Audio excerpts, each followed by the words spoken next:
La direction de Fun Radio n'a pas trop apprécié non. que la télé soit cassée. Je vous le dis, message de notre directeur d'antenne.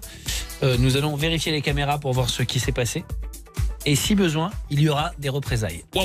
Voilà, je vous souhaite une excellente des représailles sur Fun Radio. Merci de nous écouter tous les soirs, peut-être pour nos derniers instants sur cette station. En tout cas, et fort possible qu'il y ait plus d'images dans quelques jours. Ou peut-être tout simplement qu'on ait des logos en papier mâché accrochés au mur, ou peut-être en décoration des ballons de baudruche gonflés avec de l'hélium sur lesquels il sera marqué bon anniversaire Didier.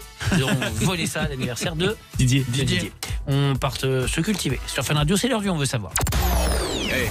On veut savoir. On veut savoir. On veut savoir. On veut savoir. On veut savoir. On veut savoir. Alors, dans le On veut savoir aujourd'hui, on va répondre à une question très simple.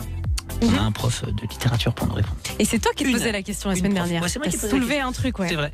On accueille Anaïs, s'il vous plaît. Bonsoir Anaïs. Bonsoir tout le monde, je suis ravie de vous retrouver. Et ben nous aussi, comment ça va Anaïs? Très très bien, mieux que la télé en tout cas. Ah ouais, ça malheureusement Allez. c'est notre gros dossier du jour.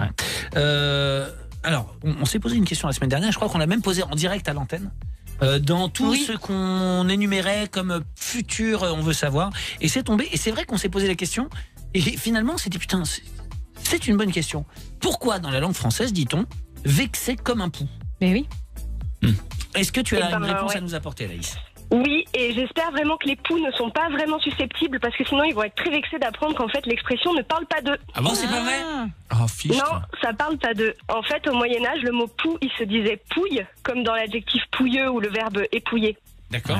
Ouais. Et le problème, c'est qu'il y a un autre animal qui se disait exactement de la même façon, qui avait le même nom, pouille aussi, mais qui avait rien à voir, puisque c'était le mâle de la poule, donc le coq. Le coq. On disait le pouille. Une poule, un poule. Exactement, ouais, D'accord. c'est ça. Et donc, l'expression vexé comme ou fier comme, en fait, c'était associé au coq, avec sa réputation d'animal un peu orgueilleux, etc. Ça a beaucoup plus de sens, quoi. Et donc on disait pou pour désigner le coq, tout simplement.